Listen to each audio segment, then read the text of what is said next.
intitulado Termoelétricas ou Geração Termoelétrica. Eu devo abordar aqui para vocês o conceito de uma termoelétrica, qual a função, qual a sua importância que tem no cenário elétrico no Brasil e no mundo, tá? Quais são as partes que constituem uma usina termoelétrica, né? Os seus pontos positivos e negativos, como qualquer outro tipo de geração tem, tá bom? E ao final eu vou fazer um cálculo, só para vocês terem mais ou menos a dimensão do cálculo que geralmente a parte de engenharia faz, técnica em engenharia, faz para fazer o cálculo de um ciclo, de um rendimento baseado em um ciclo de geração termoelétrica, tá? Vou logo adiantando que esse cálculo eu só vou demonstrar para vocês, então podem ficar tranquilos que eu não vou colocar no questionário, não vai estar lá. Eu só vou colocar porque tem como parte da ementa, a gente tem que falar, mas eu não devo colocar, tá bom? O segundo questionário irá contemplar o assunto de termoelétrica, mas não necessariamente vai ter a parte de cálculo. Certo? Qualquer dúvida que vocês tiverem, lembrando mais uma vez, ative o microfone e faz a pergunta e não esquece de desativar o microfone de novo, tá? Então vamos lá, a geração termoelétrica é um outro modelo de geração, tá? De energia. Nós damos o nome de geração termoelétrica de geração alternativa, e é uma geração alternativa, tá bom? De certa forma. E esse tipo de geração, querendo ou não, está salvando o setor elétrico. Certo, mas por que está salvando o setor elétrico? Vamos entender aqui. A nossa região Nordeste, ela apresenta um probleminha, digamos assim, de invernos assim, não tão favoráveis, né?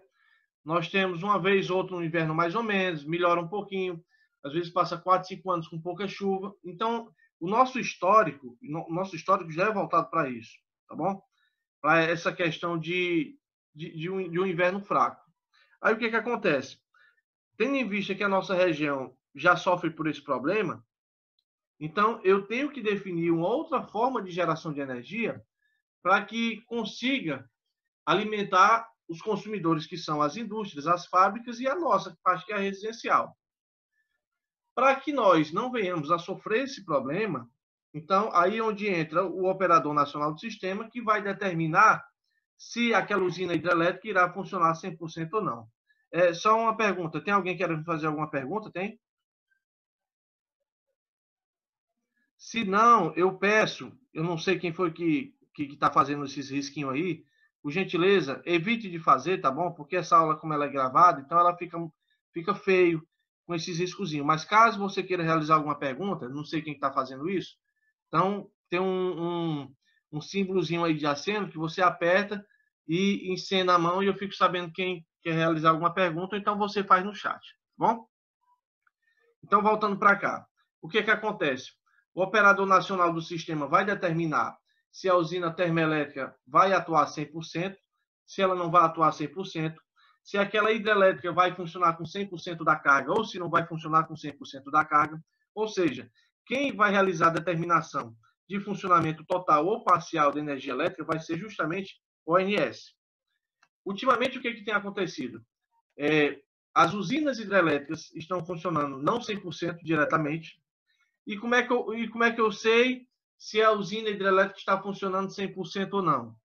Você que tem acesso à sua conta de luz, você verifica lá que tem uma observação chamado Sistema de Bandeiras Tarifárias. Nesse sistema de bandeiras tarifárias, que é representado pelas cores do semáforo, né? Tem o vermelho, tem o amarelo e tem o verde. Se porventura a bandeira estiver amarela ou se a bandeira estiver vermelha, então nesse momento está indicando, deixa eu só desativar aqui, tem o microfone ativado. Então está dizendo que nesse momento eu tenho algum outro meio de geração, que mais necessariamente é a termoelétrica, que está funcionando. Vamos entender aqui. A hidrelétrica, para funcionar, precisa de água. A termoelétrica, para funcionar, precisa de um outro tipo de combustível. No caso das hidrelétricas, basta que chova, logicamente, para encher a barragem e para ter combustível suficiente para realizar a operação daquela hidrelétrica. No caso da geração termoelétrica, eu preciso de um combustível que geralmente é um combustível fóssil, que é borra de petróleo, óleo diesel, gás natural, carvão mineral. E esses tipos de combustíveis precisa que alguém pague por esses combustíveis. Então, de certa forma, de uma maneira direta ou indireta, digamos assim, nós acabamos por pagar uma parcela desse combustível. Então, é o que acontece. Se a bandeira estiver vermelha, apontado na conta de luz, ou se estiver amarela, está implicando que nesse momento né, tem a usina termoelétrica que está funcionando. Tá bom? O Ricardo Santos fez uma pergunta. Ricardo, quando estiver perto de cair a conexão, eu dou os avisos, tá bom? Que é para a gente não ficar cortando aqui. Mas eu devo passar o aviso do questionário. Então, vamos lá. Apesar da geração hidrelétrica ainda ser considerada como uma matriz energética em nosso país, e ainda é considerado, a geração termoelétrica ou termoelétrica tem suprido de maneira bastante satisfatória, né? Ou seja, está quebrando galho pra caramba durante esses últimos anos, tendo em vista que a região Nordeste tem esse problema de escassez de água. Então, para que eu consiga economizar a água daquela hidrelétrica, então eu tenho que colocar outros meios de geração em funcionamento. Aí onde vai entrar a termoelétrica, ou os parques eólicos, né? Ou as usinas solares e assim por diante. Sendo assim, diante das mudanças frequentes do setor elétrico, que demandam dependência mais acentuada das fontes de energia, para a geração de eletricidade, outros tipos de geração estão aos poucos ganhando destaques. No caso, eu falei por último agora da usina solar, é um outro setor que também está crescendo. Lógico, não ao passo que um parque eólico, né? E o parque eólico está muito à frente de um setor solar. Mas esses outros tipos de geração está ganhando destaque, está crescendo aos poucos para tentar auxiliar no trabalho de geração de energia juntamente com outros tipos de geração. Então, nesse módulo de hoje, nós iremos ver o conceito da geração termoelétrica, como é que funciona uma geração termoelétrica, quais são as partes que constituem uma geração termoelétrica e alguns pontos fundamentais, se eu achar que for fundamental falar, sobre a geração no Brasil e geração no mundo. Tá? Eu trabalhei em uma empresa chamada, prestando serviço, né, para uma empresa chamada Wärtsilä, não sei se aqui alguém ouviu falar, que é uma usina termoelétrica que é situada em vários pontos, né, do mundo, não só aqui do Brasil. Né? No Brasil tem no Pará, em Manaus, se eu me engano, parece que lá no Maracanã tem, e eu trabalhei no Maranhão, numa cidade chamada Miranda do Norte. Eu trabalhei uma temporada por lá, foi uma experiência muito boa, porque a gente agrega muito conhecimento, tá? Vale a pena, realmente, para quem vai engajar nessa parte de geração. A parte de geração termoelétrica, ela também agrega bastante valor, tá? A gente aprende bastante sobre isso. E o tempo que eu trabalhei lá, né, nós desenvolvemos vários sistemas de manutenção nas subestações, né? Não só termoelétrica, mas todo o setor de geração, ele precisa ter uma subestação, porque vai receber essa energia que foi gerada para dar prosseguimento ao sistema de transmissão. Tá?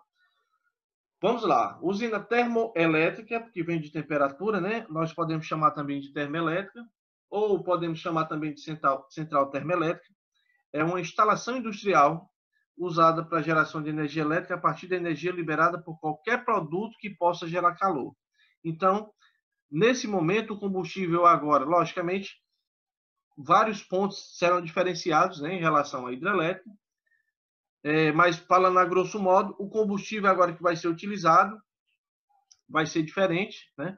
Vai ser um dispositivo que vai ser queimado, né, para fazer aquecer uma água contida em uma caldeira gigante, e a turbina, que num sistema de geração hidrelétrica, né, nós temos, eu falei na aula passada, turbina Kaplan, Francis, turbina Pelton, que são tipos de turbinas voltadas para a geração hidrelétrica. A pá da turbina só é movimentada por quê? Porque numa tubulação forçada, no conduto forçado, vai passar água por essa tubulação, vai movimentar a pá dessa turbina para fazer com que o gerador funcione, com que o gerador, né, ele faça o seu sistema de geração e consiga levar essa tensão gerada para as subestações. No caso do termoelétrica, eu também vou ter turbinas. Só que a turbina agora não vai ser movimentada através da força da água, e sim ou de um sistema de vapor ou de um sistema de gás. Então, em sua maioria das vezes, o que vai acontecer? Eu vou ter uma caldeira gigante, eu vou explicar para vocês. Vai ser movimentada, né, essa pá da turbina, porque vai passar um vapor pressurizado pela tubulação que vai chegar até a pá da turbina, tá? Mas eu vou explicar isso mais à frente. Aí vamos lá. Geralmente, pessoal, o combustível que é utilizado para um sistema de geração termoelétrica, ele pode ser um combustível dito como combustível renovável, tá? Ou pode ser também chamado de um combustível não renovável. Como é que eu vou diferenciar? Vamos lá. Combustível renovável são combustíveis que usam como matéria-prima elementos renováveis para a natureza, como a cana-de-açúcar, mamona ou outros tipos de óleos vegetais. Eu não sei se algum dos senhores recordam que há anos atrás começou a bombar a história de que eu poderia retirar o óleo da mamona para servir de combustível e para servir para meio de geração. Nesse período, o que foi que aconteceu? Muitos donos de terra por aí no interior afora começaram a plantar mamona, porque ia ter muito mais vantagem de plantar mamona, porque ia ser retirado para fazer o óleo, que ia servir de combustível. Inclusive, aqui em Fortaleza, existiam alguns postos de combustíveis específicos que utilizavam uma bomba só voltada para abastecimento através da mamona, tá? Eu não sei por que isso não foi tocado à frente, né? Digamos assim, não foi muito levado à frente disso. Mas é um dos tipos de combustível utilizado para o sistema de geração também, tá? Um outro óleo que eu posso utilizar também, óleo de vegetais, né? Por exemplo, transformadores de distribuição ou transformadores de potência. Qual é o óleo que eu utilizo para fazer com que aquele transformador ele faça sua operação? É um transformador utilizado com óleo mineral, que é a base de petróleo. O óleo mineral é o hidrocarboneto, é petróleo, tá? Apesar de ser um óleo assim bonitinho, transparente, né, no seu estado novo, só que ali é um óleo mineral, é a base de petróleo. Já eu posso encontrar no mercado transformadores que utilizam óleo, né, que utilizam óleo vegetal. Ele vai ter o mesmo critério de funcionamento, ele vai ajudar a resfriar o transformador, ele vai isolar da mesma forma, tá bom? E eu tenho cana-de-açúcar, né? Que a cana-de-açúcar também é voltada para um sistema de combustível renovável, tá? A cana-de-açúcar, né, é utilizada para a fabricação de etanol, né? Não só a cana-de-açúcar, mas, por exemplo, o milho, a beterraba pode ser utilizada para a fabricação de etanol. Só especifiquei essa parte da cana-de-açúcar, tá bom? Então, esse Professor, Oi. eu estava falando o senhor aí, é porque assim, ó, tem um pessoal aí que não está no grupo, desse da noite para entrar para assistir o link. Agora o Edson me ligou aqui, porque não estava conseguindo entrar na live, porque no grupo que ele está lá, que é aquele grupo da Metroterra 41, só turma 41. Aí, no caso, o senhor criou esse grupo aí, né, para nós. Aí tem gente que não está incluída ainda. Aí... Pois eu vou fazer o seguinte. Quando tiver já está perto de cair a conexão, eu vou colocar aqui no chat aqui o link, aí você, por gentileza, pode repassar para eles? Posso sim. Eu já mandei para ele aqui já, mas talvez esteja mais alguém sem ter acesso, talvez, Pois né? pois daqui a pouco eu já vou mandar o link, tá certo? Eu mando o link, aí você, por gentileza, faz esse favor para mim. É porque eu não estou mais no grupo do Eletrotécnica 41, que eu fiz umas modificações aqui, e eu só estou com geração noite. Aí você que tem acesso pode fazer esse favor para mim, tá? Tá ok. Já estou finalizando essa parte aqui de combustível renovável e não renovável, aí já está perto de cair a conexão, aí eu já jogo o link para vocês. Aí vamos lá, combustível renovável, ele pode ser renovável da natureza até o sistema de consumo, né? Então, por exemplo, cana-de-açúcar... Oi? Boa noite, meu filho, você me deixou de fora do grupo aí, eu espero no outro grupo lá o link, cadê até agora, olha? O Mardés me colocou no grupo aí, meu. Eu nem sabia que tinha sido grupo. Mas eu vou colocar o grupo mesmo, o chat mesmo assim. O chat não, perdão, o link, tá bom? Eu coloco mesmo assim no chat, o link, Ok, aí não. você encaminha, tá bom? Mas vamos Então, lá, beleza. Agora deu certo agora. deixa eu só finalizar essa parte aqui. Então, o que que acontece? Cana-de-açúcar, você vai utilizar o bagaço para fazer um sistema de geração. Por exemplo, eu devo falar sobre, lá nas últimas partes da geração, que é o sistema de biomassa, né? Então, eu utilizo o bagaço da cana-de-açúcar, né? O bagaço de arroz, que são combustíveis utilizados também para queima, para um sistema de termoelétrica diferenciado, que é o sistema de biomassa. Só que a grande vantagem é porque, uma vez que eu fiz esse trabalho, logicamente não vai eliminar 100%, né, a emissão de dióxido de carbono para a atmosfera. Só que eu vou reduzir significativamente. Eu posso plantar de novo. Já o combustível dado por não renovável já tem esse probleminha, que uma vez que você tira da terra, que você puxa, você não tem como receber de volta. Não tem como ser renovável. Ninguém vai plantar petróleo. Então, esse petróleo que é extraído da terra, né, que é o hidrocarboneto, ele é chamado de combustível fóssil porque ele não volta. Ele não tem como você repor de novo. Uma vez que você gastou, já era. Aqui a imagem à sua direita aqui, nós temos aqui o carvão mineral, né? Que não é carvão vegetal. Diga-se de passagem, carvão vegetal é lenha. E carvão mineral, para quem não sabe, é a segunda maior fonte de geração de energia utilizada no mundo. Então, primeiro vem o petróleo, com relação, né, ao consumo, e com o segundo nós temos o carvão mineral. Isso eu estou falando, segunda fonte de energia mais utilizada no mundo, tá bom? Então, ele tem uma participação bem significativa na parte de geração. Só que o significativo que eu estou dizendo não quer dizer tão importante, né?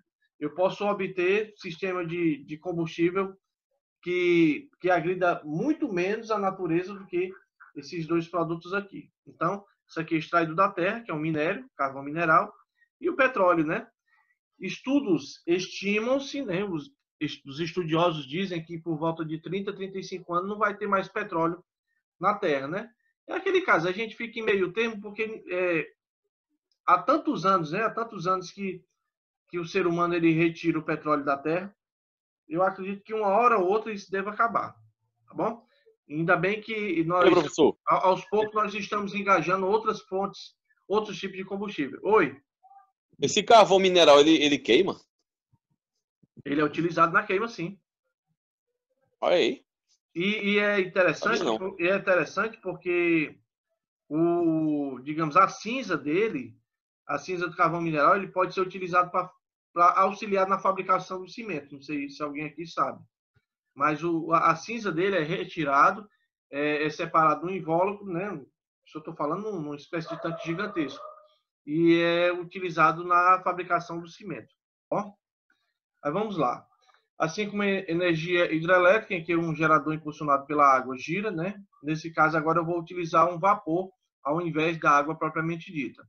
Existem sequências, existem tipos de ciclo voltado para a geração termoelétrica, tá bom? Eu vou falar sobre pelo menos 4 tipos de ciclos voltados, que são nada mais, nada menos do que a configuração voltada para um sistema de geração termoelétrica, tá certo?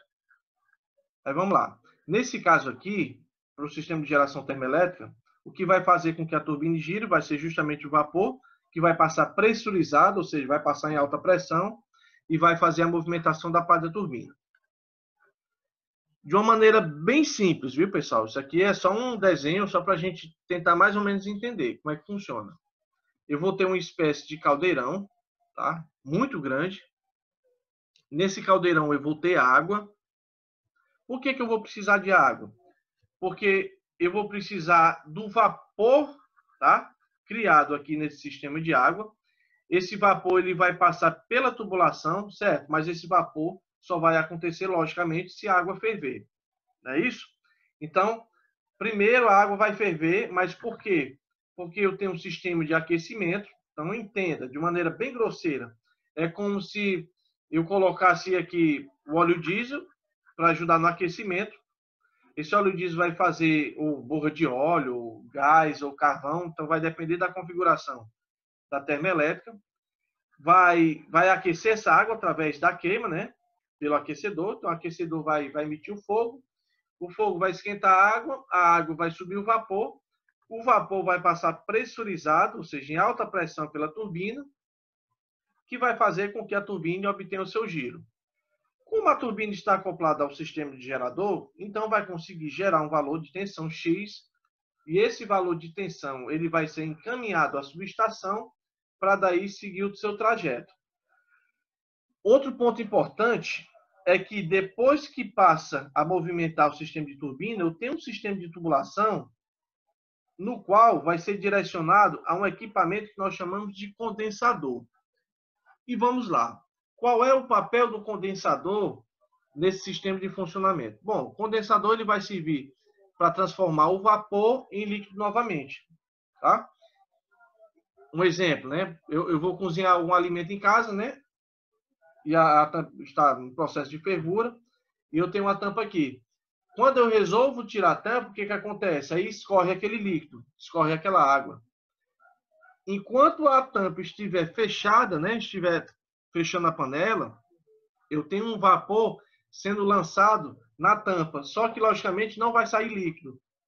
Quando você retirou a tampa, você fez uma redução de temperatura. E aquele vapor que estava com a temperatura X virou para líquido. Só que, lógico, quando ele chega no condensador, ele não chega 100% líquido, ele chega o vapor misturado com líquido, certo? Que é o que acontece quando a gente tira a tampa. É um vapor, só que rapidamente ele se transforma em líquido. Outro item que faltou aqui nesse desenho, né, é o sistema de bombas, certo? Mas vai servir para quê? Esse sistema de bombas, ele vai fazer com que eu injete mais água no sistema, porque, lógico, se eu vou encher até a tampa aqui de água, é lógico que com um aquecimento devido, a tendência é do volume dessa água baixar. Então, eu vou precisar de injetar no sistema mais água, porque só essa água do condensador não vai ser suficiente. A bomba vai levar a água até o sistema de caldeira para realizar o processo de novo. Então, aqui eu tenho um sistema de pressão, aqui eu tenho um sistema de depressão, que é uma quantidade, né, já reduzida de pressão, transforma-se em líquido, e eu vou ter a bomba agora, porque a bomba vai fazer com que eu leve água até o sistema de caldeira, para realizar esse processo. Tá bom? Quais são os combustíveis que geralmente eu utilizo no processo de geração termoelétrica? Eu coloquei aqui alguns tipos de combustíveis. Eu tenho aqui o petróleo, né, que pode ser também a borra de petróleo. Lá no Maranhão, nós utilizávamos para combustível a borra de petróleo. Tá? Mas eu tenho também urânio, só que o urânio ele é voltado para a geração termonuclear, que vai ser o assunto de quinta-feira da nossa próxima aula. A geração termonuclear, ou geração nuclear, como queiram, utilizam como combustível principal urânio. Tá bom? Eu devo falar sobre a particularidade, né, do urânio, a finalidade, vantagem, porque tem vantagem também, e as desvantagens que tem desse sistema de geração. Mais voltado para o nosso sistema convencional, nós temos o gás natural, nós temos o carvão mineral e o sistema de biomassa, que também pode ser retratado como um sistema termoelétrico, só que, digamos assim, que agride menos, tá? Agride menos o nosso planeta, se eu levar em consideração ao sistema convencional, tá bom?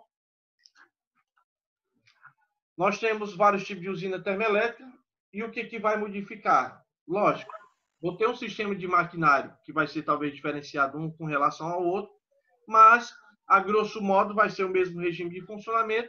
O que vai diferenciar vai ser o combustível a ser aplicado. Tá? Microfone. Oi, Rogério, quer perguntar alguma coisa? Não, professor, eu estava testando aqui que o meu está ruim. Pode falar, desculpa aí, não quero atrapalhar. Ah, tranquilo. Pode continuar. Eu estou mantendo o microfone desativado, que é para não ficar dando interferência. Aí vamos lá. Os tipos de usinas termoelétricas nós temos usinas no qual eu utilizo a turbina a gás. Dá para ver aqui o tamanhozinho, né, da turbina a ser utilizado. Eu vou utilizar um sistema de dilatação de gases resultante da queima de um combustível, no qual vai ativar essa turbina, tá? Veja, olha, que eu tenho aqui essas aletas, ó, eu tenho várias aletas. Então, o vapor ele vai passar pressurizado. Imagina aí o tamanho da pressão que vai ser, né? E vai fazer com que, como ele vai estar acoplado no sistema de gerador, vai fazer o seu trabalho de geração elétrica, tá bom? Continuando, eu tenho um tipo de turbina diferenciada, que nós chamamos de turbina aeroderivativa, tá? Que são turbinas a gás, com alterações de seu projeto. Esse tipo de turbina, pessoal, se eu me engano, acho que na Holanda, no Canadá, tem uma usina termoelétrica que utiliza esse tipo. Esse tipo de turbina, ele vai fazer a mesma função que um outro tipo de turbina. O que vai diferenciar vai ser o porte, vai ser a quantidade de pressão que vai ser emitida, tá? Então, aqui é um modelo de turbina utilizado. Esse modelo aqui eu retirei aqui da General Electric, tá bom? Essa turbina tem 40,7 megawatts de operação. O gerador a gás sofre alteração para aquele combustível. Esse tipo de turbina possui a característica de ser mais eficiente. Ele não é assim tão grande, digamos assim, em relação a outros tipos de turbina, tá? E possui uma relação peso-potência menor do que os outros tipos de modelos. Esse outro tipo aqui, que é o chamado Heavy Duty, essa figura aqui eu tirei da ABB, que é a fabricante, tá bom? Já é uma espécie de turbina com um porte maior, tá bom? Elas são mais robustas, tá bom? E flexíveis ao uso de combustível, além de ser altamente confiáveis. Esse tipo, eu não sei se aqui no Brasil utiliza esse tipo de turbina, tá? Eu trabalhei em duas termoelétricas, mas esse aqui eu não sei se aqui no Brasil utiliza esse tipo de turbina, tá? Aí vamos lá. Ciclos termodinâmicos. Eu não sei se alguém se lembra, mas geralmente no segundo ano de física, primeiro e segundo ano de física, a gente começa a estudar a lei da termodinâmica. E a lei da termodinâmica diz respeito ao movimento, né?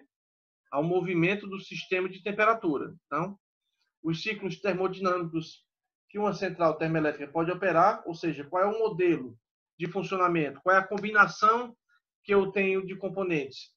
Nós temos o ciclo Rankine, e eu vou fazer um exercício aqui só para mostrar para vocês, tá bom? O ciclo de Rankine, nós temos o ciclo Brayton, nós temos o combinado, que esse combinado vai utilizar, no caso, 2 ciclos ao mesmo tempo, e eu tenho um ciclo de motores, tá bom? Falando primeiro do ciclo de Rankine, tá? A configuração, apesar do desenho ser muito simples, mas a configuração vai ser essa. Eu vou ter uma caldeira, eu vou ter uma turbina, eu vou ter um condensador e eu vou ter uma bomba. Aí vamos lá, qual o papel deles? A caldeira vai receber o combustível, tá? Eu vou injetar o combustível, não interessa o combustível, conforme eu falei, pode ser o óleo diesel, pode ser o gás, pode ser o carvão mineral. Eu vou precisar de um combustível para aquecer a água que contém nessa caldeira, tá? Beleza, vai fazer todo esse processo de aquecimento. Da caldeira para a turbina, não vamos olhar para esses números não, tá? Esses pontos, porque esses números podem ser modificados, se eu fosse falar da sequência. Vamos entender de ponto a ponto.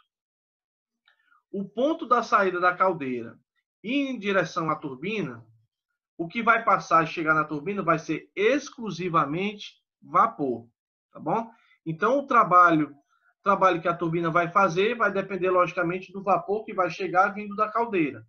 E a caldeira, logicamente, para ter o seu sistema de eficiência, vai depender da quantidade de combustível que vai ser jogado e da temperatura, lógico, que vai ser elevada, né, ou ser reduzida. Uma vez que elevou essa temperatura, vai, consequentemente, elevar a pressão vai fazer com que o vapor passe e chegue até a turbina começa a executar o seu trabalho. Então, entenda que aqui nessa ponta do eixo eu tenho um gerador e começou a fazer o seu sistema de geração. Beleza. Uma vez que fez esse trabalho, logicamente a turbina vai passar por uma depressão. O que quer dizer que essa pressão será reduzida, indo de encontro ao condensador. E agora, a expansão desse fluido que vai chegar nesse condensador já vai ser o líquido misturado com vapor. Então, o que chega aqui no condensador não é 100% líquido, né? Tem muita gente que pensa que depois que da turbina chega até o condensador é só líquido, mas ele acaba por vir também vapor, tá? Quando ele chega no condensador, que ele chega o vapor mais o líquido, só que, lógico, quando ele chega nessa etapa, já dentro do condensador, e vai ser direcionado até a bomba, agora sim, agora eu não posso de forma nenhuma levar vapor até a bomba. Por quê? Porque eu posso danificar as pás do sistema de bomba. Então, da caldeira para a turbina é só vapor. Da turbina para o condensador é vapor mais o líquido. Do condensador indo em direção à bomba é exclusivamente líquido. Então, o que vai chegar até a bomba é o líquido. Veja que eu tenho essa tubulação aqui, representação de uma tubulação, e essa tubulação vai servir para quê? Digamos que nessa configuração eu tenho aqui um sistema de água. Se for aqui no estado do Ceará, digamos que seria a CAGES, que vai abastecer água para o sistema de bomba, mas pode ser um poço, pode ser um rio, pode ser um lago, ou seja, um sistema de abastecimento de água. A bomba irá funcionar fazendo com que a água passe para o sistema de tubulação e seja adicionado junto com essa água que está vindo do condensador. Por que eu preciso de mais água levando para o sistema de caldeira? Porque, por exemplo, a temperatura a ser tão alta vai reduzir a quantidade de água, eu vou precisar, obviamente, de repor essa água no sistema. Tá? Então, mais uma vez, caldeira para turbina, vapor, turbina para condensador, vapor mais o líquido, do condensador para a bomba é somente o líquido, e da bomba para a caldeira continua o mesmo ciclo, mandando só o líquido. Tá bom? Até então, pessoal, alguma dúvida? Com relação... Não, tranquilo. Vamos lá. A saída da caldeira vai ser a mesma coisa que a entrada da turbina. Estou falando com relação ao trabalho, tá bom? Então, Ei, professor. No caso aí da bomba, entre a bomba e o condensador aí, com certeza tem uma válvula de retenção, né? Que é para a água que vir não descer, né? Ela só vai, né? Do condensador ele só passa, mas não tem como voltar, né? A água. Não, a direção é única, né? É como uma bomba centrífuga, né? A bomba centrífuga, a direção é única. Só que aqui, olha, eu vou ter duas direções, né? Aquela bomba centrífuga que nós utilizamos, que é aquela bomba d'água, ela tem um sentido único e ela tem uma entrada única também, né? E outra coisa, eu tinha dito, o que eu tinha dito? Não pode passar vapor aqui, porque pode não passar água 100%, vai passar vapor. Pode acabar por danificar a bomba, tanto com relação à pá, como por relação ao funcionamento. Já que você mencionou essa questão da chave centrífuga e da válvula de retenção. Por exemplo, num sistema de bomba d'água, por que aquela bomba d'água foi danificada? Vamos entender por quê, bem rapidinho. A bomba d'água foi danificada porque não passou água? É porque é mais ou menos assim, pessoal. Uma bomba centrífuga, a parte hidráulica e a parte elétrica, elas não se misturam. Então, são partes separadas, são partes distintas. O que às vezes acontece, digamos? O motor começa a funcionar, mas não puxa água. Como não puxa água, estou levando em consideração aqui uma bomba centrífuga, tá bom? Aí o que acontece? Só puxa o ar e não puxa a água. Existe um selo que separa a parte hidráulica da parte elétrica. E nesse trabalho que acontece da bomba puxar somente ar e não puxar água, vai acabar por aquecer esse selo. E no aquecimento desse selo, vai derreter a tal ponto de que quando o motor bomba começar a funcionar e puxar água, a água vai passar pela brecha e vai atingir a parte elétrica, danificando o motor. Aí o que é essa válvula de retenção? Geralmente, esses motores bomba ou chave centrífuga, esses motores centrífugos, existe uma tubulação que chega aqui na parte da cisterna. Da cisterna chega na bomba e da bomba leva até a caixa d'água. A ponta do cano dessa tubulação que vai para a cisterna, isso na ponta do cano nós temos uma válvula que nós chamamos de válvula de retenção vertical. Essa válvula ela vai servir para segurar a água nesse intervalo de tubulação, evitando que quando o motor for desligado, a água nesse intervalo desça. E não aconteça o problema do motor ter que fazer tanto esforço para tentar puxar a água. ou acontecer de o motor puxar sem água. Então, geralmente, o que é que acontece? Na ponta do cano tem essa válvula não deixa a água voltar. Ela só permite a direção em um fluxo. Nós chamamos de unidirecional, tá? No sistema de bomba voltado para o sistema de termoelétrico, o processo é muito parecido. Vamos lá. O ciclo é completado em um condensador, onde o vapor de exaustão é resfriado e a água resultante é devolvida a um trocador de calor para iniciar o processo. Então, por exemplo, depois que passa do condensador indo em direção à bomba, ainda vai chegar com uma temperatura assim mais ou menos razoável, que vai somar com a água fria, que vai vir de um sistema de bomba fora, externo, né, através de um outro alimentador, para fazer com que complemente com a água vindo do condensador. Aqui, pessoal, é só para a gente entender mais ou menos e muito por cima essa questão do sistema de funcionamento para esse tipo de ciclo, tá? Esses pontos aqui que eu tenho fora, não vamos ligar para número, não. Vamos ligar só para essa parte aqui, desses pontos dessa seta. Essa parte aqui que está fora dessa montanha, tá? Nós chamamos de líquido subresfriado. Essa parte de líquido subresfriado é a parte inicial do funcionamento do sistema de geração. Então, é quando a caldeira ainda está começando a aquecer o seu líquido, no caso o fluido, que é no caso a água. Quando começa a aquecer, ele ainda está no ponto resfriado, né? Por isso que a gente chama de subresfriado. A temperatura, nesse caso, está sendo menor do que a desse ponto. Esse ponto aqui, olha, que abrange essa partezinha da montanha aqui, nós chamamos de temperatura de saturação. Então, seria o estágio top do sistema de geração termoelétrica, que é quando o vapor passa pressurizado para a turbina, fazendo com que haja o seu sistema de geração.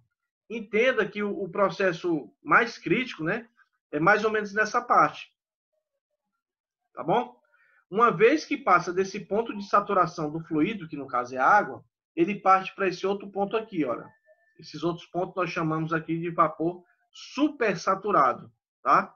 Aqui já seria o estágio final da análise da temperatura, da análise do rendimento nesse ciclo.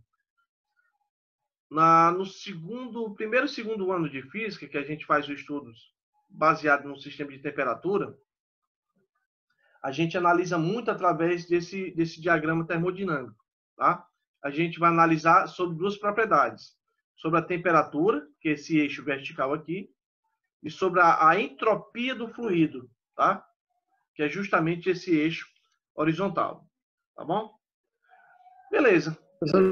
Oi? Professor Teberg, tira esse saudura, gentileza. Ei, o que é que vai fazer com que esse vapor, quando sai da caldeira quente, o equipamento vai fazer com que ele seja pressurizado numa pressão suficiente para mover a turbina? Bom, quem foi que perguntou? O Irã. Irã, um dos fatores que vai fazer com que a pressão aumente aqui na turbina é a redução do diâmetro da tubulação que chega até a turbina. Porque imagine a quantidade de vapor que vai ser gerado na caldeira, logicamente vai passar um diâmetro relativamente grande, só que quando ele chegar até esse estágio, a tubulação já vai ser reduzida e muito. E quando reduz, logicamente, a pressão aumenta. Isso não vale só para vapor, não. Isso vale para água também, para líquido, né? Por exemplo, uma caixa d'água está passando água muito fraca lá para o chuveiro. Tem gente que reduz o tamanho do cano, porque reduzindo o tamanho do cano aumenta a pressão e vai fazer com que a água chegue mais forte. Entendeu? Então, é mais ou menos assim. Quando você reduz o diâmetro, você tende a aumentar a pressão. Então, o que faz com que a pressão seja aumentada na turbina, um dos fatores, digamos que seria a principal, é a redução do diâmetro da tubulação que chega até esse maquinário aqui, tá? Eu tenho 4 fatores aqui. Oi? Então, não, pode dar ok. Eu tenho 4 fatores aqui. Eu até já adiantei, mas vou falar de novo, né? Eu tenho o líquido subresfriado, que seria a parte inicial. O vapor, quando ele passa saturado. O vapor, quando ele passa superaquecido. Quando ele chega... Oi?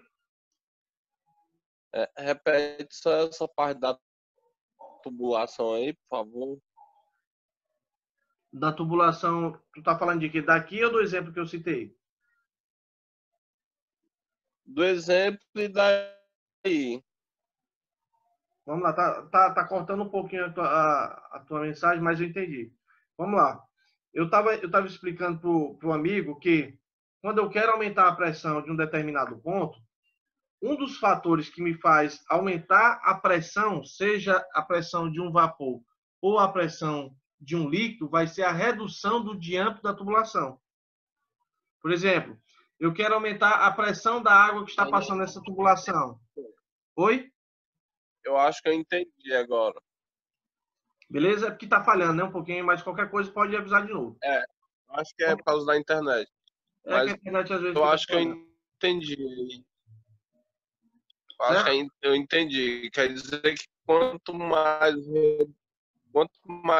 reduzido seja o diâmetro, maior é a pressão. Maior a pressão, Isso. exatamente. Exatamente. Maior é a pressão. Tá? Entendi. Pode dar continuidade, tá? Obrigado. Show, valeu. Então vamos lá. De bomba para caldeira, eu tenho um líquido subresfriado. Desse estágio da caldeira em direção à turbina, eu tenho um vapor entre vapor saturado e vapor superaquecido. E da turbina, indo em direção ao condensador e bomba, eu tenho um líquido chamado líquido saturado. Lembrando que do condensador para a bomba, eu não posso mandar vapor. Então, o condensador tem que mandar exclusivamente líquido para a bomba, tá bom? Esse desenho é um desenhozinho muito simples, eu fiz no computador. É só para a gente entender mais ou menos como é que funciona esse tipo de ciclo aqui. Um outro ciclo que nós chamamos de ciclo de Brayton, tá? Ele vai utilizar 4 etapas para funcionamento. Eu tenho a compressão, eu tenho a adição de calor e eu tenho a rejeição de calor. Então, entenda que aqui é o sistema de queima do combustível, tá? Isso aqui é só uma figura para a gente entender mais ou menos. Aqui eu vou ter o compressor e aqui eu vou ter a turbina, tá? Então, compressor do lado, turbina do outro, sistema de combustão, onde eu vou colocar aqui o combustível, tá? E aqui vai ser a exaustão dos gases, tá bom? Aqui vai ser dividido entre fases, né? Nós chamamos de fases, né? De fase 1 para fase 2 e assim por diante. Por exemplo, dessa fase aqui, olha, dessa fase 1, uma vez que passou pelo compressor, que a gente chama de fase 2, existe o que nós chamamos de compressão adiabática. Eu não sei se na física vocês ouviram esse termo. A compressão adiabática, que funciona desse estágio 1 até esse estágio 2, o que é, primeiro, o que é adiabática, né? Vamos lá. A adiabática, pessoal, é um processo termodinâmico, tá bom? Então, quando o gás ele vai sofrer uma expansão, que é a expansão, ele vai aumentar, tá?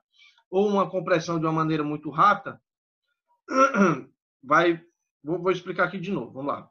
Um sistema processo termodinâmico, que nós chamamos de processo adiabática, vai ocorrer quando um gás ele vai sofrer uma expansão, que é um aumento, tá bom? Ou uma compressão muito rapidamente, sem que haja um tempo suficiente para a transferência de calor. Então, o trabalho que vai ter nessa parte de compressão e nessa parte da turbina vai ser um trabalho muito rápido. Mas por que tem que acontecer isso? Justamente para que ocorra um rendimento melhor no sistema de geração, tá?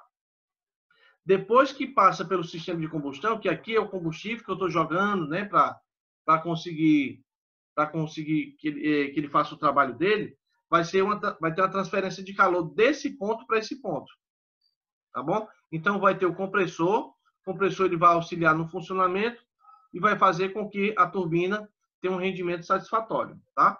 Eu não vou entrar muito com relação a exatamente como é que funciona, mas é preciso que você entenda que existem certos tipos de ciclo que são utilizados no sistema de geração termoelétrica, tá bom? Nesse ciclo, os processos de compressão, de transferência de calor ocorrem ao mesmo tempo, mas em locais diferentes, tá? Mesmo porque estão acoplados no mesmo sistema de eixo. Para os tipos de turbinas utilizados para geração termoelétrica, nós temos também a turbina a vapor, nós falamos da turbina a gás, tá bom? Agora vamos falar da turbina a vapor. E a turbina a vapor funciona do mesmo jeito que a turbina termoelétrica convencional, tá? Todavia, a mudança de água em estado líquido para vapor é feita a partir do reaproveitamento do calor dos gases. Entenda, o funcionamento não é o gás que é injetado lá, mas é a criação de gases que ocorre no sistema, uma vez que eu faço, né, o sistema de combustível efetuar sua queima para fazer todo o seu trabalho, tá bom? Os quais recuperam o calor na caldeira. Com relação às classificações dessas turbinas, nós temos dois tipos. Qual é o mais utilizado? Geralmente o mais utilizado é esse aqui, que é o chamado acionamento elétrico, tá bom? O acionamento elétrico são usados com o objetivo de acionar um gerador. Então, o processo de geração termoelétrica, seja aqui, seja em outro país, para a geração de eletricidade, ocorre através desse modelo aqui. Então, usadas com o objetivo de acionar um gerador em unidade industrial e usualmente operam com velocidade síncrona. Aí vamos lá. O que é síncrona? Síncrona vem de sincronismo. Para quem já viu máquinas elétricas, né? Ou para quem não viu, nós falamos sobre máquinas que operam no regime de sincronismo.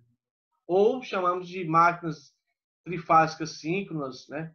Ou chamamos de máquinas elétricas de indução assíncrono. O assíncrono seria fora de sincronismo. Um motor assíncrono é um motor que sofre variação de temperatura em função da carga aplicada. Por exemplo, eu tenho um motor utilizado no sistema de esteira e você resolve colocar muita carga em cima dessa esteira. Entenda que o que vai acontecer? A velocidade do motor tende a diminuir e uma vez que reduz a velocidade desse motor devido à quantidade de carga que é introduzida, então esse motor assíncrono permite fazer essa mudança, coisa que o motor síncrono não permite. O motor com velocidade síncrona, ele tem uma velocidade constante.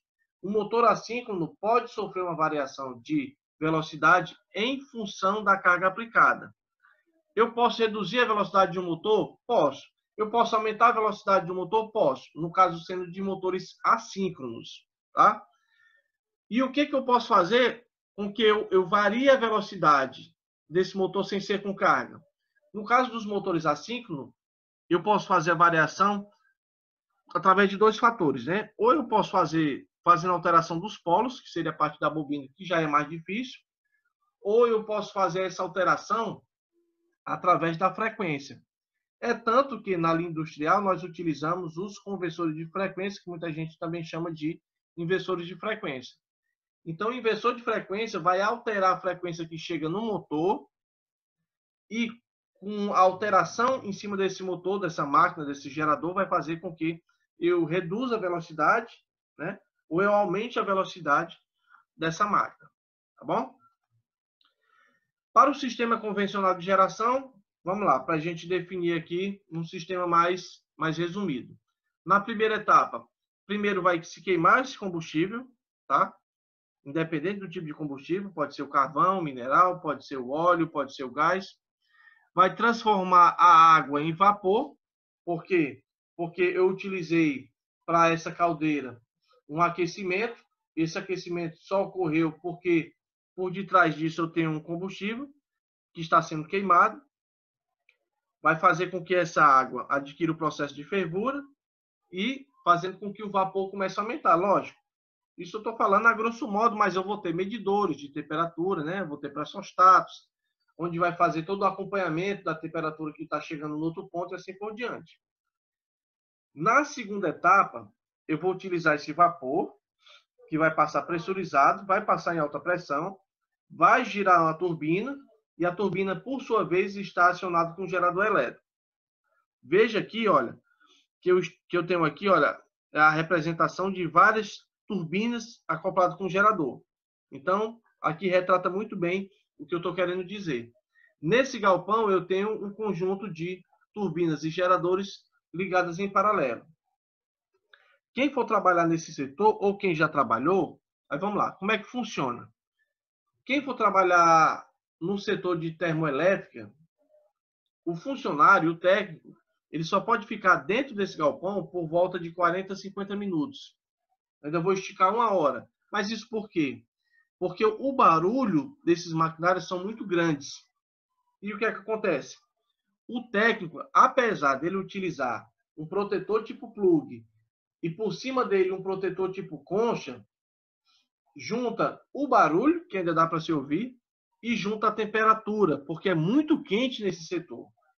Então, no funcionamento, o técnico ele só pode ficar esticando, estou extrapolando aqui, esticando aqui 1 hora, 40, 50 minutos, 1 hora. Certo, mas nesse horário o que ele vai fazer? Existem outros setores, sistema de tubulação, né, sistema de conexão elétrica, até mecânica, que fica fora desse galpão.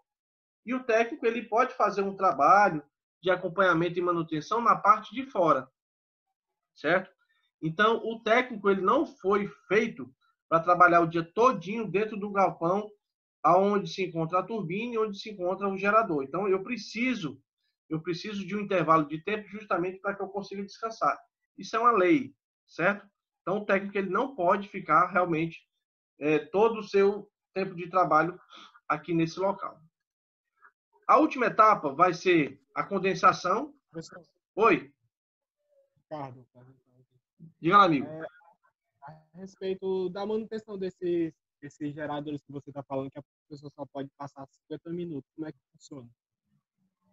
Não, eu estou falando do tempo do funcionário dentro do galpão, entendeu? O Sim, mas eu funcionamento. estou dizendo assim, quando dá problema em uma máquina dessa, as outras não ficam funcionando, não é isso? Fica funcionando, mas é Ou assim, eles ó, atrapalham- vamos entender. Nesse galpão, sempre vai ter técnico, entendeu? Não é só um técnico que vai trabalhar. Então, tem 5, 6 técnicos, dependendo do tamanho do galpão. Então, digamos, um trabalho ali 40 minutos sai.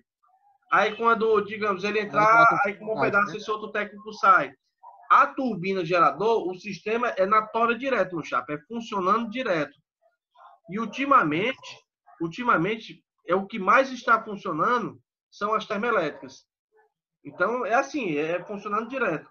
Lógico, vai haver um momento aonde eu vou precisar desligar, pelo menos, por exemplo, essa turbina, esse gerador, para realizar a manutenção.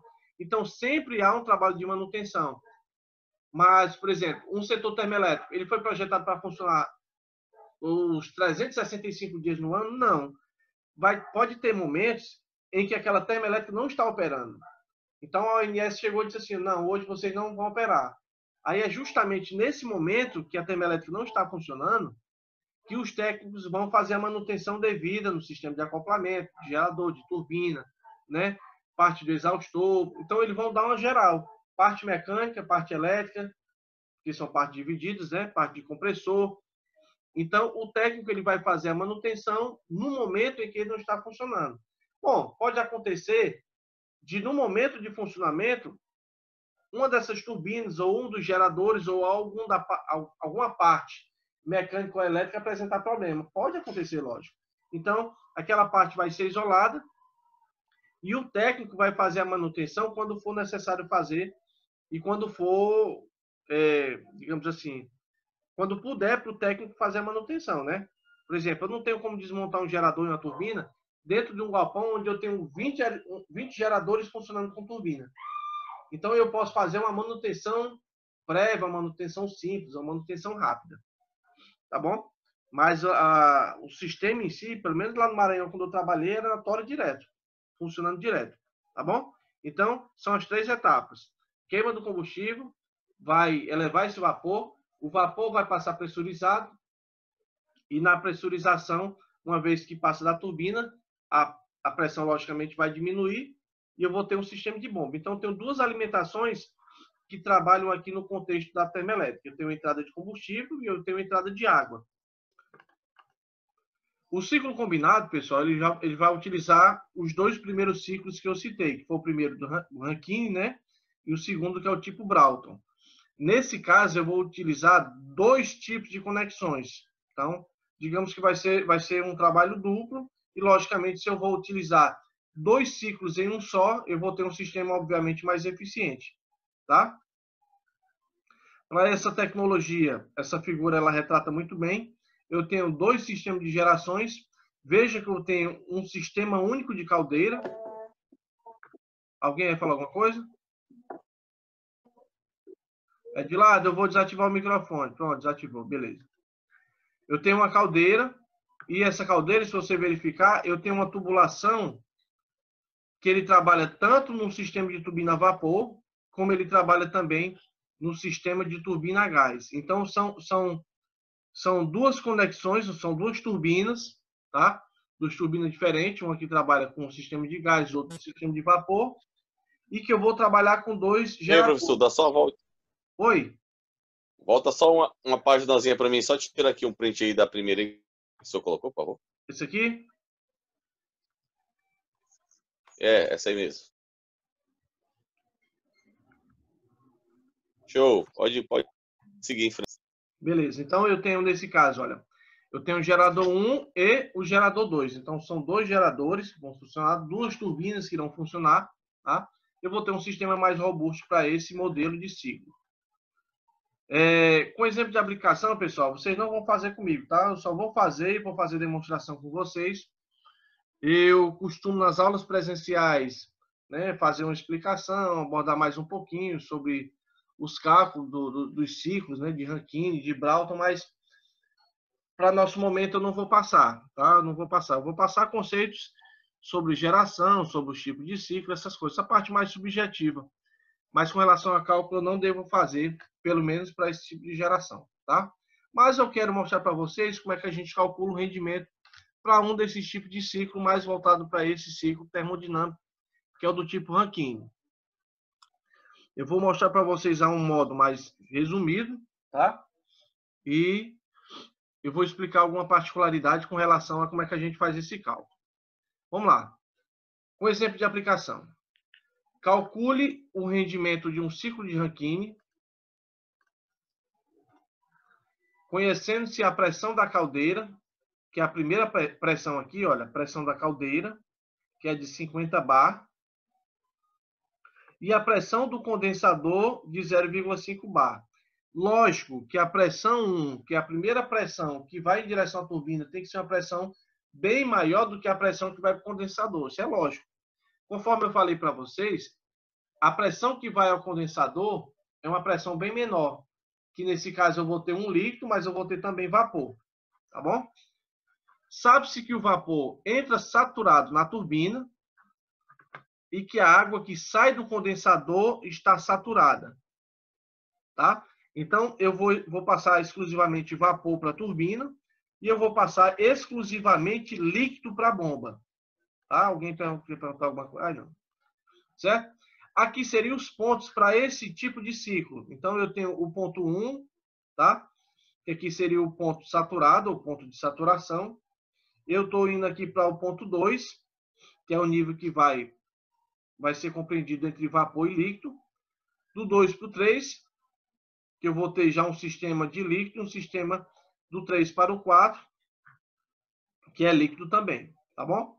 Lembrando que esse sistema, conforme eu tinha dito para vocês, é um sistema de subresfriamento, né? Mas vamos lá. Como é que eu vou fazer esse cálculo para saber qual o rendimento desse ciclo, desse regime de funcionamento? Isso eu estou levando em consideração todos os pontos. Eu vou ter que analisar, nesse caso, cada ponto. O ponto que vai para a turbina, saindo da caldeira. O ponto que sai da turbina indo para o condensador. Do condensador indo para a bomba e da bomba retornando de novo ao mesmo ciclo. Lógico. Na prática, eu vou ter uma outra tubulação, tá? Fazendo a união juntamente com a saída do condensador. Mas não vamos nos atentar para isso. Eu só quero que vocês entendam mais ou menos como é que a gente faz o cálculo do rendimento desse tipo de ciclo. Eu só estou falando do ciclo de Rankine, tá bom? Eu escolhi esse ciclo para mostrar para vocês, mas eu tenho o cálculo voltado para o sistema de Broughton, sistema de ciclo combinado e assim por diante. Para que eu encontre, eu vou calcular através dessa letra grega, que nós chamamos de eta, tá? Que vai ser igual a 1 menos esse que é calor, tá bom? O calor do condensador dividido pelo calor da caldeira. Então, eu vou fazer a razão entre o calor tanto do condensador e o calor da caldeira. Para que eu encontre o calor do condensador e o calor da caldeira, eu tenho uma fórmula, tá? Já falei, né, que é o calor do condensador. Aí, vamos lá. As unidades, no caso aqui, quilojoule por quilograma, porque eu estou trabalhando com calor. Calor, eu trabalho com joule, tá? Vou trabalhar com pressão, peso, né? E eu trabalho com quilograma, tá? Eu só deixei aqui nos dois múltiplos para ficar mais compreensível para a gente. Para que eu encontre o calor desse condensador, eu vou multiplicar a massa, tá? Que vai ser relativa a essa pressão, vezes ao que nós chamamos de entalpia, entalpia 2 menos a entalpia 3, que é relativa aos pontos, tá bom? Essa questão de numeração é porque eu defini aqui pelos pontos, mas não tinha problema se aqui fosse 1 ou fosse 8, isso aqui é só uma referência. Não vamos nos atentar para isso, não. Então, para que eu consiga determinar o calor do condensador, eu vou pegar a massa e vou multiplicar pela diferença das duas entalpias. No caso, entalpia 2 menos a entalpia 3. Para que eu encontre o calor da caldeira, eu vou pegar a massa e vou multiplicar pela diferença de entalpia 1 menos a entalpia 4. Lógico que na matemática, no lugar desse QCD, né, que é o calor do condensador, eu posso colocar M vezes H2 menos H3. Massa vezes entalpia 2 menos entalpia 3.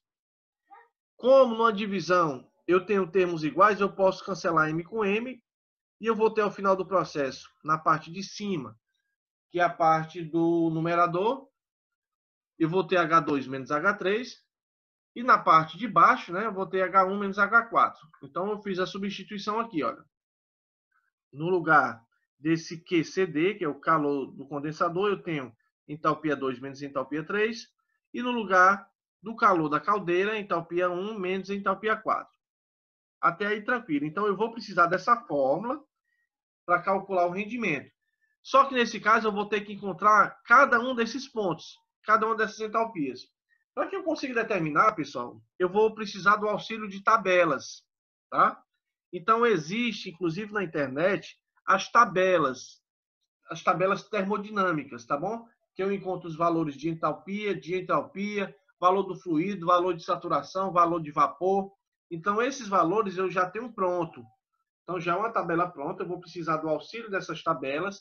Eu só retirei um pedacinho de cada parte dessa tabela só para a gente ver de onde foi que eu tirei os valores, tá? Analisando ponto por ponto, eu vou analisar o primeiro ponto, que é o ponto de valor saturado, ou vapor saturado, tá bom? A primeira pressão, a questão dá como 50 bar. Se eu transformar esse valor para Pascal, que é uma outra unidade, né, um outro ciclo de pressão, eu vou transformar para 5 megapascal, tá? Eu não vou parar aqui para ensinar como é que a gente transforma de bar para Pascal, porque a internet aí é só o que tem para ensinar, e mesmo porque, como isso aqui não vai cair na questão, nem convém muito eu passar sobre isso, mas caso alguém tenha algum interesse, eu posso reservar o material e mandar para vocês, tá? Então, vamos lá. 50 bar, que foi o valor emitido pela questão. Oi? O senhor faz o favor de enviar para mim, por favor? Faça o seguinte, mande no WhatsApp, tá bom? No meu O senhor está no grupo lá da gente? Oi? O senhor está lá no grupo da gente? Qual é o seu grupo? Sierra. 218. Pronto. Envie para mim que eu mando para ele. Rogério, não, vamos fazer o seguinte. Você tem que entrar no nosso grupo. Tu não está no grupo ainda não, né? Do Geração Noite? Não, ainda não. Pronto, vamos fazer o seguinte, olha. Só para a gente não perder o foco aqui. Quando tiver perto de cair a conexão, eu vou botar lá de novo, lá no bate-papo, o link, tá bom? De acesso do grupo. Okay. Tá certo. Aí fica mais curto e a gente fica mais direcionado. Então vamos lá, continuando. Okay, valeu. Show. Continue. Então vamos lá, continuando aqui, olha, eu estou analisando ponto por ponto. Esse ponto 1 é o valor saturado, que é o primeiro, né? Que é de 50 bar. Vou só voltar para mostrar para vocês bem rapidinho, olha, na questão.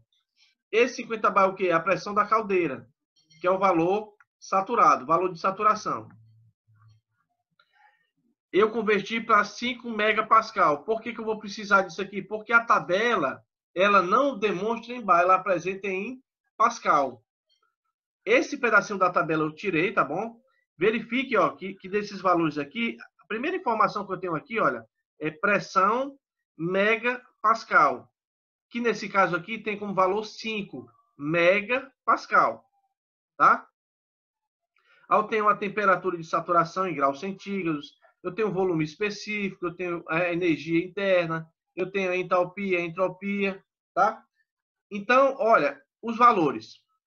A entalpia 1, como é que eu vou fazer para determinar? Porque veja que lá no cálculo lá do rendimento, eu vou pegar 1 menos a diferença das entalpias.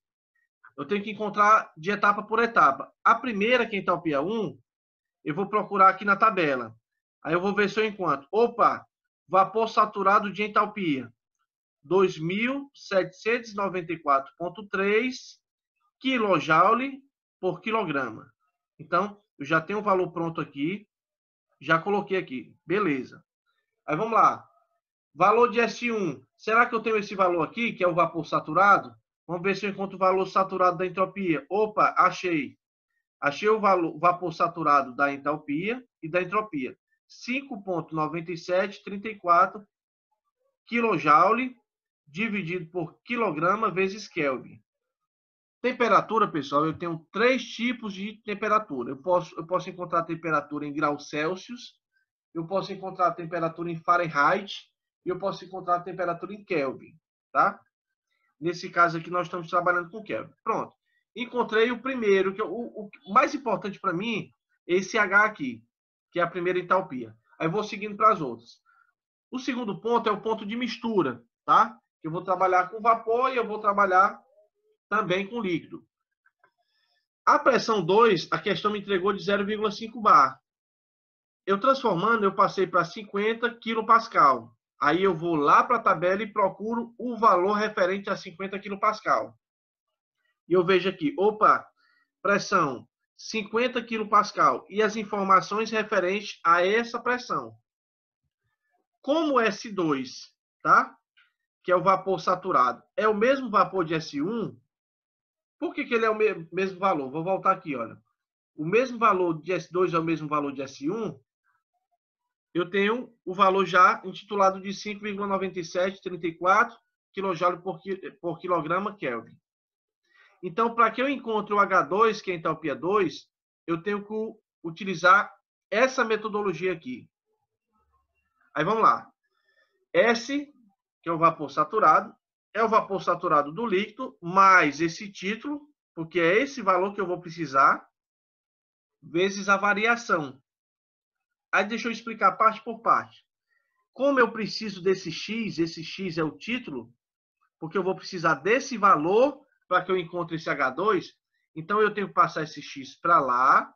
Aí na matemática, o que eu faço? Eu estou somando, né? Agora eu vou passar para a subtração.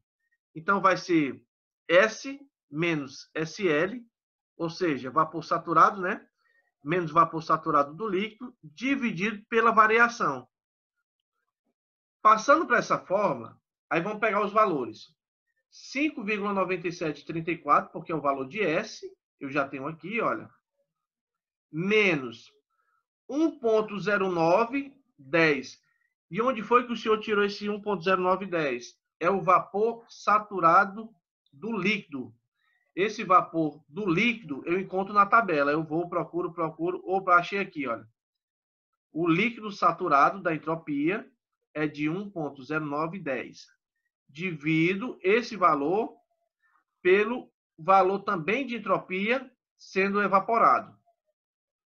Eu estou falando de uma maneira até um pouco mais rápida assim, que é só para a gente mais ou menos entender como é a configuração, para a gente entender como é o rendimento de cada ciclo, tá?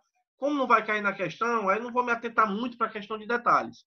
Mas uma coisa vocês já notaram, eu preciso do auxílio das tabelas justamente para pegar esses valores, tá? Fiz a subtração primeiro aqui na parte de cima, né, no numerador. Fiz a divisão com o denominador, adquiri o valor do título, que era o que eu queria. 0,7508. Show! Uma vez que eu adquiri esse valor, agora sim eu vou chegar à conclusão que eu posso encontrar essa segunda entalpia. Vamos lá, continuando. Para que eu encontre essa entalpia 2, eu vou pegar esse HL. Aí vamos lá. Onde foi que você tirou esse HL? Esse aqui é o líquido saturado, tá? Ou líquido saturado da entalpia. Mais o X, que foi o que eu encontrei agora, acabei de encontrar, mais a variação, né, encontrada da entalpia, que é a parte de evaporação. 340,49. Eu tenho na tabela, tá aqui, olha, líquido saturado da entalpia, mais 0,7508, que foi o que eu acabei de encontrar aqui na questão, vezes 2.305,4, e esse 2.305,4 eu também encontrei aqui. Então, veja que eu preciso sempre do auxílio da tabela. Na calculadora, meus amigos, depois que você colocar o sinal de mais, você vai ter por obrigação de abrir o parênteses, realizar esse produto, fechar o parênteses, tá? Eu não posso deixar ele solto porque pode acontecer divergência de resultados. Na matemática, eu tenho a hierarquia com relação à soma, subtração, multiplicação, divisão, potência, raiz. Então, se eu faço a misturada, ou seja, se eu não coloco parênteses separando, então pode acontecer do resultado dar errado. Fiz o cálculo e encontrei o resultado de 2.071,4 kJ por quilograma. Então, eu já encontrei o H2. Então, eu encontrei a entalpia 1, entalpia 2. Próximo passo, o líquido saturado, que é o líquido que vai ser direcionado até a bomba, tá?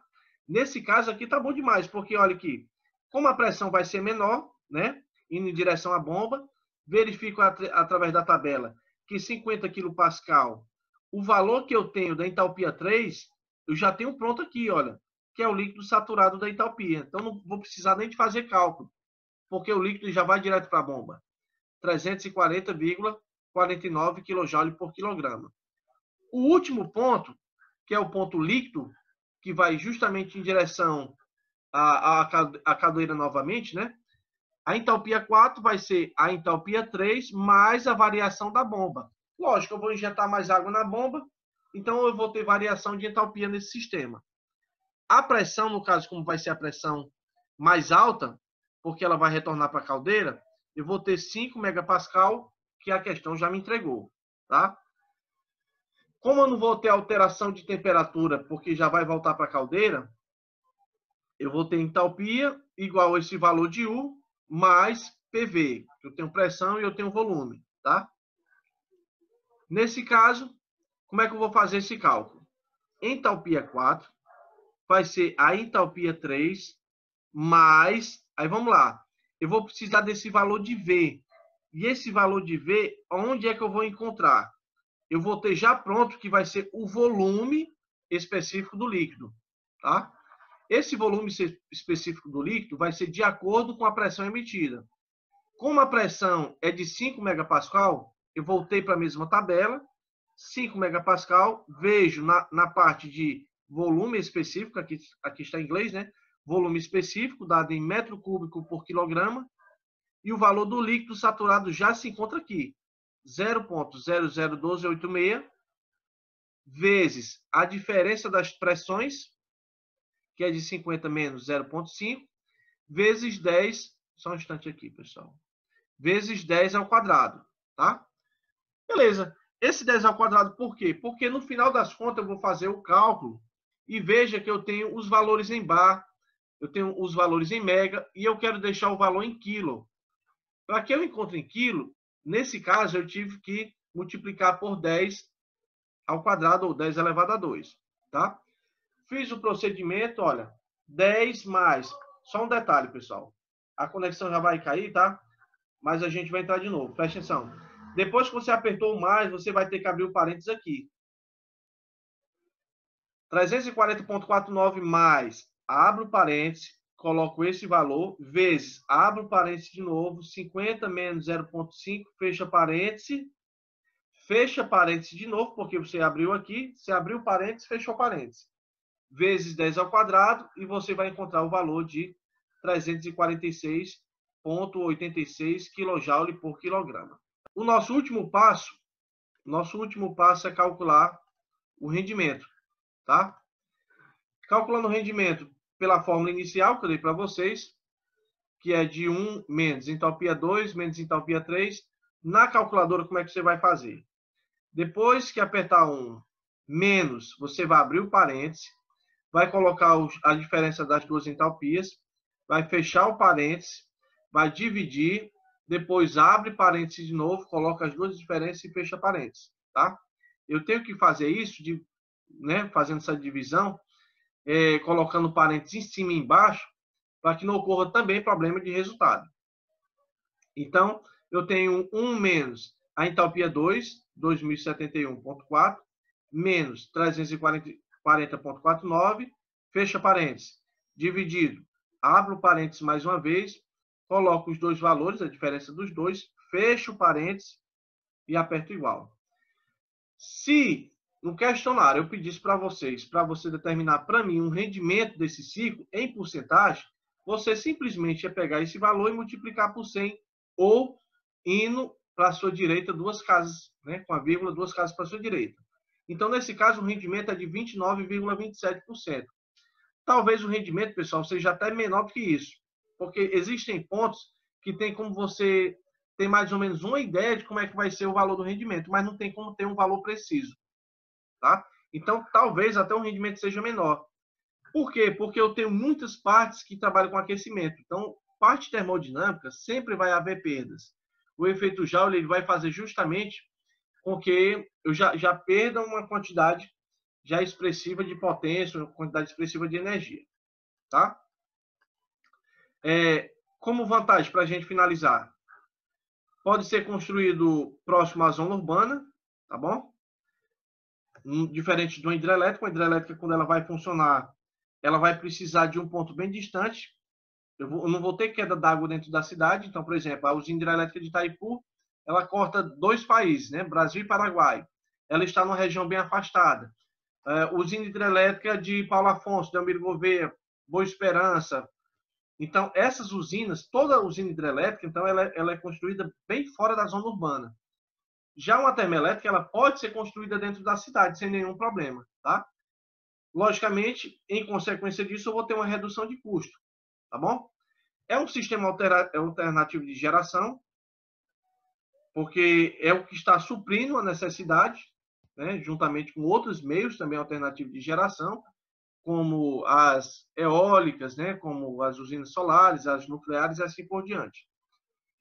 O uso da biomassa vai reduzir significativamente a emissão de poluentes. Entenda que a biomassa, que é um outro sistema de geração também em formato termoelétrico, e eu vou falar sobre isso lá na frente, esse sistema de biomassa não vai eliminar a redução de dióxido de carbono, mas eu vou ter como reduzir bastante a quantidade de poluentes, tá? O tempo de construção é relativamente bem menor, bem mais curto, em comparação com as usinas hidrelétricas, tá bom? Como desvantagem, vamos lá. Um alto custo de operação, isso é lógico, porque uma usina hidrelétrica, o combustível a ser utilizado é água, então basta que eu tenha água, eu vou ter combustível suficiente para a operação da hidrelétrica. Já as usinas termoelétricas, eu vou precisar de combustíveis, e conforme eu falei inicialmente na aula de hoje, eu falei sobre o sistema de bandeiras tarifárias, e esse sistema de bandeiras tarifárias é um custo adicional na conta de luz. Alguém tem que pagar por esse combustível, combustível a ser utilizado no funcionamento de uma termoelétrica é um óleo diesel, é um borro de petróleo, é um carvão mineral, é um gás natural. Então, tudo isso é pago. Então, acaba pelo custo de operação ser diferenciado. Tá? Então, o custo da operação no setor termoelétrico ela é bem maior do que no setor hidrelétrico. O impacto ambiental, lógico, pela questão de poluentes, né? Porque eu estou jogando fumaça para a atmosfera, né? Eu estou jogando emissão de poluentes, e em consequência da emissão de poluentes, eu vou ter a que nós chamamos de chuva ácida e o efeito estufa. O efeito estufa todo mundo já sabe, é o que é mais comentado nesses últimos anos aí na televisão, que é justamente a degradação do meio ambiente, né? E a resposta que o nosso planeta está dando em formato de chuva ácida, né? Que a chuva ácida, para quem não sabe, eu estou jogando dióxido de carbono para a atmosfera, ele vai me retornar em forma de chuva. Essa chuva ácida, ele acaba por degradar o meio ambiente, a plantação, peixes e assim por diante, tá?